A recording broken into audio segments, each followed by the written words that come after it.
Hey everyone, it's Susan Pierce Thompson and welcome to the weekly vlog. I have some new stuff to share with you. First of all, we did it. We're in the new place, new digs. So you'll see a different color backdrop behind me. This is gray. It's not always going to be gray in the future. I actually have the intention to order some different colors, like official backdrops. The one that I used to have, the maroon one, was a sheet from Bed Bath & Beyond that I used thumbtacks to tack to the wall. But I don't want to put thumbtacks in my wall. This is actually, I'm in my new house where we moved, which is just right around the corner from where we used to move. The only difference is this house has a home office that I can use. And we had contractors come and finish off this basement room. So I have an official video studio. I'm super excited to be here with you. I've got a little bit different lighting and stuff. Like, I'm just excited. It's really cool. So anyway, the other thing that's new is that my hair is growing out.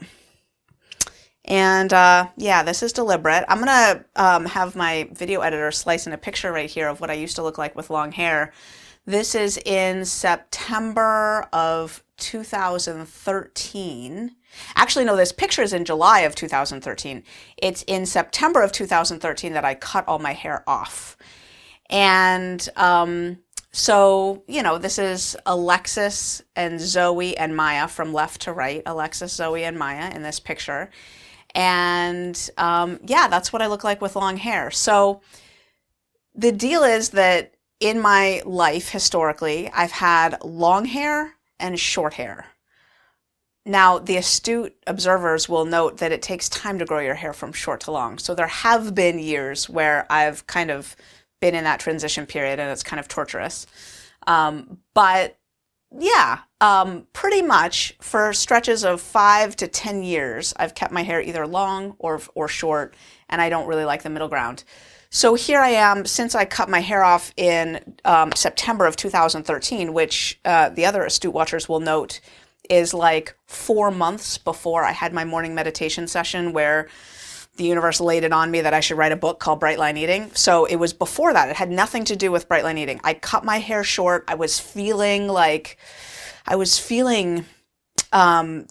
some kind of juicy, something, like I could feel something in my life. And I felt like I need to be a badass for what's facing me. Like I need to I wanted to go into warrior stance kind of. So I cut my hair off in one fell swoop. I came home and my daughter Maya, who was, what would she have been there? Like just shy of 2, was staring at me. Like she couldn't stop staring at me. It was so cute. She just stared and stared and stared like, I know you're my mother, but like something's different. I don't know about this. She just stared and stared and stared. And Alexis and Zoe were 5 and they were kind of like, what? So I cut off all my hair. Bright Line Eating started. And then just a little while ago, I got the feeling that I needed to grow my hair out. And now all of a sudden, I don't just get to decide to grow out my hair. It's like, it's a branding conversation and it's a marketing discussion and it's I brought it to my leadership team, which is like, there's 10 of us on this call every Monday, 10-ish. And we had to discuss, like, can Susan grow her hair out? I was asking for permission from my team. Like, would this F things up, like, in ways that I'm not fathoming? Okay, so we've got the food freedom videos, and there's always a 4th video that describes the program. Well, I shoot that one fresh each time we do a launch. Now I couldn't do that. So I would have to either reshoot all of the food freedom videos, or I'd have to wear a hat for the last video, which would be okay, but a hat doesn't go with a suit. I'm wearing a suit in the other videos. Anyway, it's like this long discussion. And as I'm talking about this, there is a point, there's always a point, right, in the vlog. I want to bring it back to you and your Bright Line Eating journey. There's a lot that goes into the identity of how we look on the outside. Even if you don't have a YouTube channel and a public persona, even still, you show up in the world with an outside appearance that looks a certain way to other people, but it also feels a certain way to yourself, right? Like our external appearance makes us feel a certain way about ourselves. And this is how, you know, when you get dressed up to go out, it plays double duty. Yes, it shows other people that you're dressed up for the occasion, but it also makes you feel a certain way, and it makes you show up differently to that occasion because you're all dressed to the nines, right? And I feel differently in my skin with long hair and short hair. It's a very different look. And if you remember the picture of me with the long hair, like it even makes my face look different. I don't look the same with long hair and short hair. And as someone who used to be much heavier than I am now as well, I'm just sensitive to the significance of the transformation on a purely external level, what it means to like show up differently to the world in a different body. And the psychological import of this transformation and the deep, subtle nuances of how to navigate it beautifully, I think are best encapsulated by this Bright Lifer named Meg. And Meg used to weigh 261 pounds, I believe. I could be off on that, but I'm pretty sure that was her top weight. And now she weighs, in the 120s. So massive, massive physical transformation on the outside. And a while back, she noticed that it didn't feel right to her to just take Heavy Meg and cast her aside with like, oh my goodness, I'm so glad I'm not heavy anymore and moving on now in this new thin body, happy, thin, and free, all the better for it. What she noticed was at a deep level, Heavy Meg kind of was still there and didn't love that approach. Like Heavy Meg was kind of like, hey, I kept going for a long time under really hard conditions, and what about me? Like, am I going to be forgotten and just cast aside because you've got this shiny new toy now because Thin Meg is in town and now Heavy Meg is just the unpopular kid in school? Hey, it was hard for all those years and I did right by you for a long time and I don't want to just be kicked to the curb, right? And Thin Meg was there too, and Thin Meg and Heavy Meg started to have a dialogue, sometimes in Meg's journals, sometimes out loud during coaching calls where I would talk to her and, hear about the latest dialogue between Heavy Meg and Thin Meg, sometimes just in musings in Meg's head. Heavy Meg and Thin Meg would be there. Sometimes she would post about it in the Facebook group. And I think that there is a very deep sense in which even when our external self changes, we hold within us the vestiges, the traces, the embodiments of all of the ways that we used to look and what it meant for us on the inside to look that way. And the change is sometimes bittersweet. Because even when it comes to being heavy versus being thin, heavy has its advantages in some ways. For example, if you're not a super big fan of lots of attention from the opposite sex, well, being super heavy kind of takes care of that problem, usually.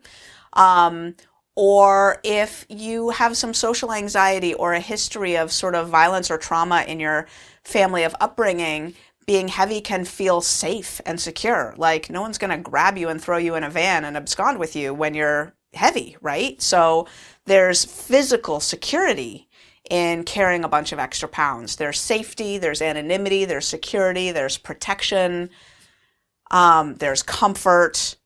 The heft actually brings with it a certain solidity that losing all that weight can feel very precarious. So, and then me with my short hair and my long hair, like the long hair is like, it's beautiful and it's feminine and it's voluptuous with its curves. And the short hair is so like authoritative and badass and like spiky and, sparkly. And it's just a very different feeling. And I very much lament that I can only have one or the other. I'm not going for extensions and all that. So I like my hair natural. I've always been kind of a natural hair girl. So it's either going to be short or it's going to be long. And now I have to grow it out. So anyway, I don't know if these ramblings have been helpful for you. I know that at the deepest level here at Brightline Eating, we deal with this transition at all these different strata, right? There's these levels of the transition. And sometimes as people are losing their weight slowly, I sort of think, what a blessing, because you have time to kind of catch up psychologically. There's a huge shift that's happening. And having time to kind of process it all is often, I think, a really good thing. Sometimes people can lose weight so fast around here that like they get into a right-sized body and their head's spinning. They haven't had a moment to like ramify, which has happened to them. That's kind of like going from long hair to short hair. I remember cutting it off and then for a couple days going, oh, did I really just do that? I mean, I'd had short hair before. As a matter of fact, I used to, when I was really a badass and a teenager, every time I would cut my hair short, I would buzz it. Literally clippers on one, like Sinead O'Connor buzzed. Whatever. This time I left an inch of hair, but I remember for a couple days going, ugh. So anyway, now I get the other version, the slow weight loss version, where I'm growing my hair from short to long. It's going to take a couple years to get all the way there. My hair grows pretty fast, but it'll still take a couple years to get all the way there. And what that means for you as you watch me is, my team was like, well, Susan, we give you permission to grow out your hair. We'll deal with the marketing ramifications, but we think that your tribe should get to see your hair. Don't wear the hat all the time.